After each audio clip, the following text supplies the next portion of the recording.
History for CTET 2024। महत्वपूर्ण तथ्य। 13वीं सदी में जब फारसी के इतिहासकार मिनहाजे सिराज ने हिंदुस्तान शब्द का प्रयोग किया था तो उसका अर्थ पंजाब, हरियाणा और गंगा यमुना के बीच में स्थित इलाकों से था। उसने इस शब्द का राजनीतिक अर्थ उन इलाकों के लिए इस्तेमाल किया जो दिल्ली के सुल्तान के अधिकार क्षेत्र में आते थे। 16वीं सदी के आरंभ में बाबर ने हिंदुस्तान शब्द का प्रयोग इस उपमहाद्वीप के भूगोल, पशु पक्षियों और यहाँ के निवासियों की संस्कृति का वर्णन करने के लिए किया था। यह प्रयोग 14वीं सदी के कवि अमीर खुसरो द्वारा प्रयुक्त शब्द हिंद के कुछ कुछ समान था। धनी व्यक्ति, शासक जन, मठ तथा मंदिर पांडुलिपियाँ एकत्रित किया करते थे। पांडुलिपि यानी कि मैन्युस्क्रिप्ट। इन पांडुलिपियों को पुस्तकालयों तथा अभिलेखागारों में रखा जाता है।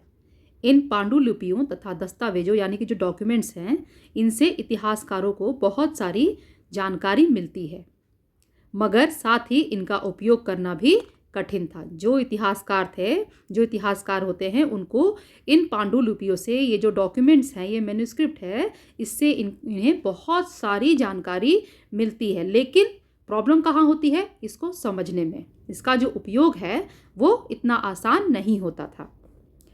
14वीं शताब्दी के इतिहासकार जियाउद्दीन बर्नी ने अपना पहला वृत्तांत 1356 में और दूसरा 2 वर्ष के बाद लिखा। ठीक है, इससे आपको समझ में आ जाएगा कि ये जो भी डॉक्यूमेंट्स उनको मिलते थे पढ़ने के लिए, वो इतने इजी नहीं होते थे, उनमें वक्त लगता था। मध्यकाल में अलग अलग समय पर नई प्रौद्योगिकी यानी कि टेक्नोलॉजी के दर्शन होते हैं, जैसे कि सिंचाई में रहट, कताई में चरखे और युद्ध में आग्नेय अस्त्रों का इस्तेमाल। इस महाद्वीप में नई तरह का खान पान भी आया। आलू, मक्का, मिर्च और चाय, कॉफ़ी। ठीक है, बहुत सारे अलग अलग तरह के खान पान भी जो थे वह आए अलग अलग जगह से।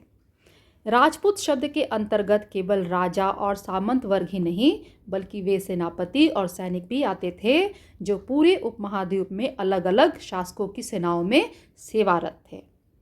कवि और चारण राजपूतों की आचार संहिता, प्रबल पराक्रम और स्वामी भक्ति का गुणगान किया करते थे।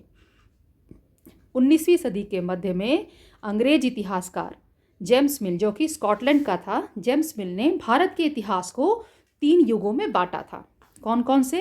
हिंदू, मुस्लिम और ब्रिटिश।